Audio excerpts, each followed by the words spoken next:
Hello, नमस्कार. मी संध्या माझ्या अजून एका नवीन ब्लॉगमध्ये माझ्या सर्व गोडताईंचं, मैत्रिणींचं अगदी मनापासून स्वागत करीत आहे. आज सर्वप्रथम माझ्या सर्व गोडताईंना, मैत्रिणींना नागपंचमीच्या खूप खूप शुभेच्छा.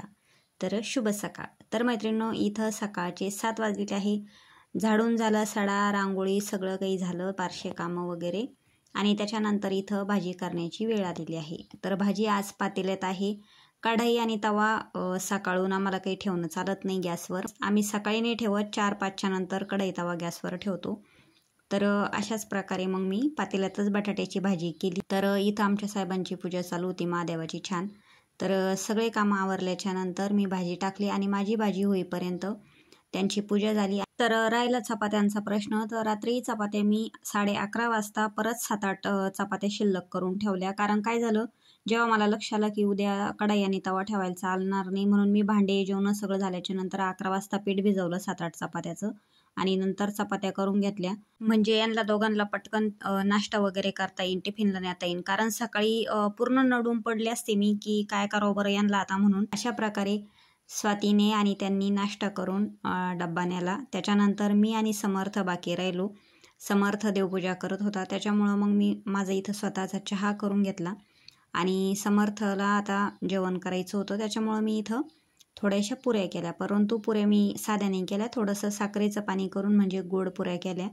तर पातेल्यातच तळल्या. खरं म्हटलं तर तळायला वगैरे चालत नाही सकाळून, परंतु आज माझ्या लक्षातच नाही राहिलं. समर्थाचा हट्ट होता, तर मी पण पातेल्यामध्ये पुऱ्या तळून घेतल्या. आणि कोणाकोणाकडं असं असतं की दिवसभर कढई आणि तवा ठेवायला चालत नाही. माझ्या माहेरी तर बिलकुलच कढई तवा ठेवायला चालत नाही. मग त्या काय करत्या की माझ्या आई आणि काकू वरणामध्ये चकुल्या करतात. आपण जे वरणफळ म्हणतो ना, तर वरणामध्ये चकुल्या वगैरे किंवा पुरणाचे कानुले असं काही करत असतात. परंतु आमच्याकडं 4-5च्या नंतर पुरणाचा स्वयंपाक सर्व करत असतात.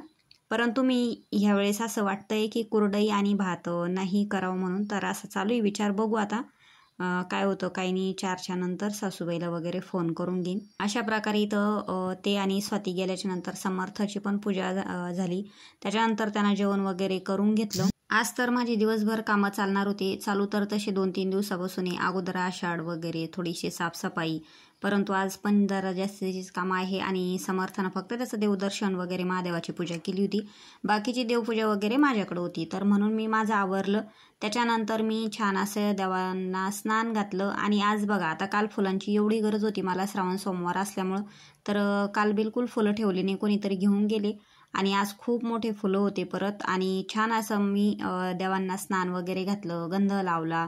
त्याच्यानंतर छान फुलं आणून फुलं वाहिले आणि धूप दीप वगैरे लावून माझी पूजा जी आहे ती मी कंप्लीट केली. त्याच्यानंतर नागनरसोबांचं जी फ्रेम आहे म्हणजे फोटो आहे तो लावायचा होता भिंतीला. तर मी नेहमी चिकट टेपनं लावत असते, परंतु चिकट टेपनं काय होतं, खूप अशी भिंत खराब होती. म्हणून मी यावेळेस काय केलं, थोडंसं गव्हाचं पीठ कालवलं आणि छान त्या गव्हाच्या पिठानं असं तो फोटो चिटकवून घेतला. आणि छान त्यांना पण चंदनाचा गंध, कुंकाचा गंध वगैरे हळद लावून छान पूजा केली, फुलं वगैरे वाहून. त्याच्यानंतर लाया ज्या होत्या घेतलेल्या, लायांचा नैवेद्य दाखवला.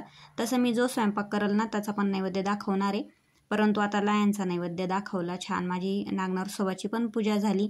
आज म्हणजे पूर्ण देवघर जे आहे ना पूर्ण स्वच्छ केलं, वरतून फोटो वगैरे पुसून घेतले.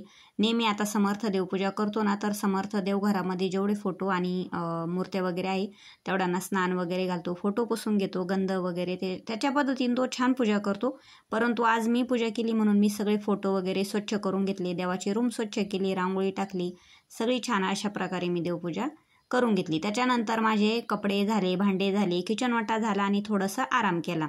आता स्वयंपाकाला काय करावं म्हणून एक वेळेस सासूबाईंना फोन केला की सिटीतल्या बायका बऱ्याचशा कुरडई तळत नाही, भात करत नाही, तर मी काय करू म्हटलं.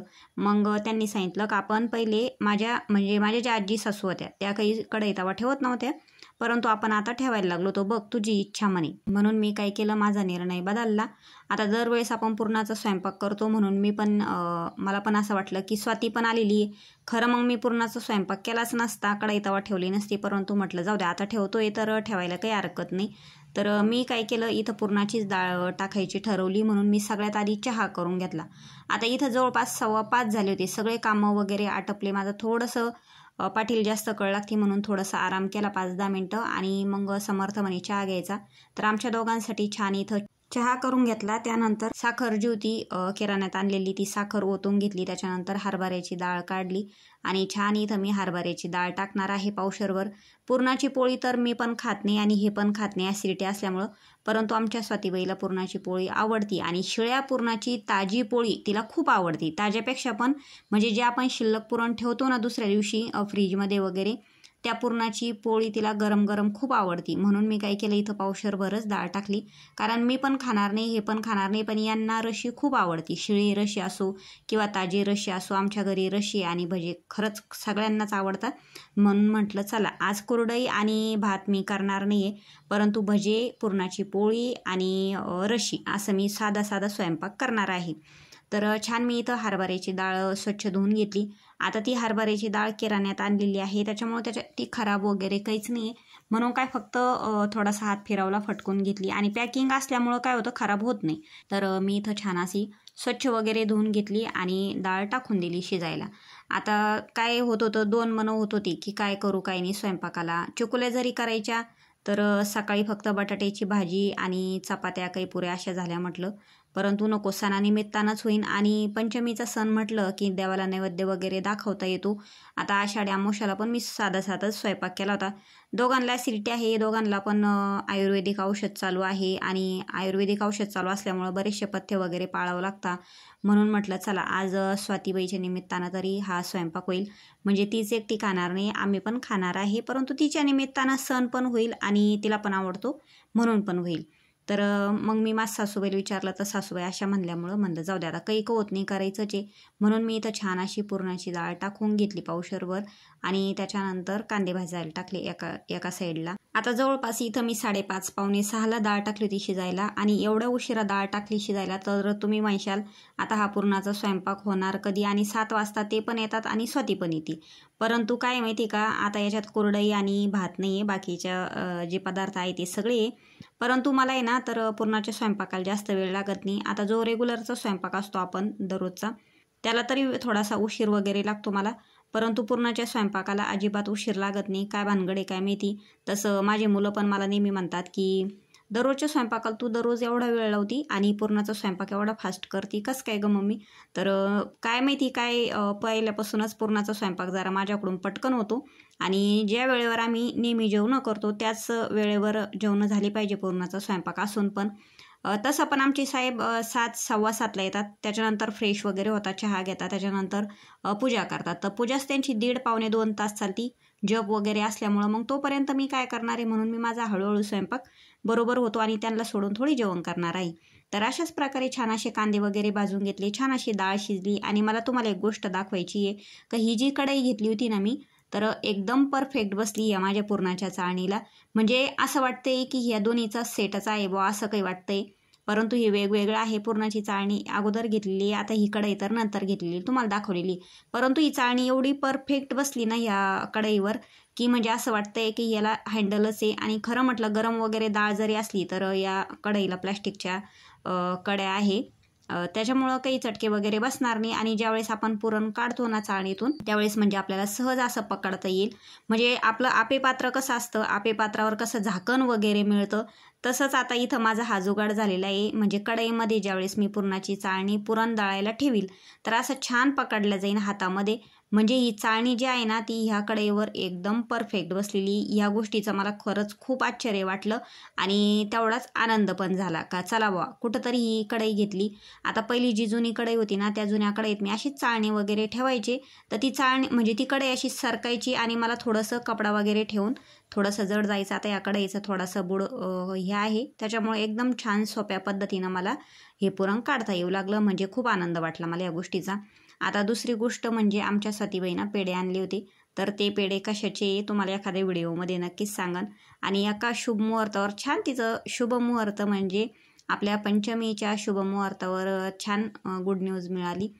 तर तिनं पेढे वगैरे आणले होते म्हणून तिनं पेढे वगैरे दिले, पेढे वगैरे खाल्ले सगळ्यांना. सर्वप्रथम तिने दत्त महाराजांना पेढे ठेवले, प्रसाद दर्शन वगैरे घेतलं, त्याच्यानंतर आम्हाला दिले. पेढ्यांचा कार्यक्रम आटपल्याच्या नंतर मग मी माझ्या परत तयारीला लागले. त्यांना दोघांना पण चहा घ्यायचा नव्हता पेढे खाल्ल्यामुळं, म्हणून मी इथं माझं पुरण वगैरे परतून घेतलं आणि रशीचा मसाला काढला. रशी करून घेतली, भाज्याचं पीठ वगैरे भिजवलं, रशी एका साईडला उकळायला ठेवली. आणि इथं मी तुम्हाला दाखवते की यांनी मिरच्या आणल्या होत्या येताना, ज्या ढोबळे मिरच्या असत्या ना, तर भजे करायचे म्हटलं की मिरचीचे भजे कर, त्यांनी मला असं सांगितलं. म्हणून मी त्या मिरच्या स्वच्छ धुवून घेतल्या आणि साईडला ठेवल्या रशी वगैरे होईपर्यंत, म्हणजे पाणी वगैरे निथळून गेलं त्याचं. नंतर त्या मिरच्या कापून घ्यायच्या आहे आणि नंतर तुकडे करून त्याच्या तळून घ्यायचे आहे, म्हणजे जेणेकरून काय होतं आतमध्ये पर्यंत त्या कच्च्या वगैरे राहणार नाही. तळून घेतल्या, त्याच्यात मीठ भरलं, नंतर पिठात टाकून छान अशा तळून घेतल्या. मस्त अशी रशी झाली. हे भजे वगैरे झाले, मस्त पुरणाच्या पोळ्या, साध्या पोळ्या झाल्या. यांना तिघांना मी वाढून दिलं नेहमीप्रमाणे, परंतु स्वाती म्हणे की मी तुझ्यासोबतच जेवण करीन. तर एका साईडला मस्त अशा गरम गरम पुरणाच्या पोळ्या करून द्यावं म्हटलं त्यांना जेवायला.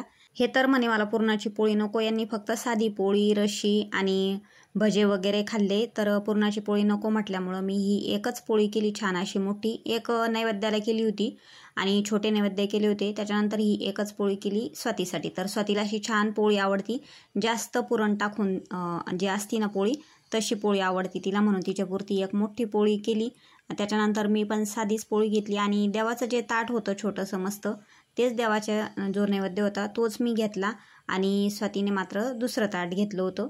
तर छान असं आम्ही दोघींनी मायलेकीने मग सोबत जेवणं केले, ते पण छान अशी मालिका बघता बघता. आता ही मालिका कोणती तुम्हाला तर माहीत आहे, सांगायचं काही काम नाही, खूप कॉमेडी वगैरे आहे. तर स्वाती बघत होती म्हणून मी पण बघण्याचा प्रयत्न केला आणि छान जेवणं केली. तर चला मग आता माझ्या सर्व गोडताईंना, मैत्रिणींना शुभरात्री, बाय.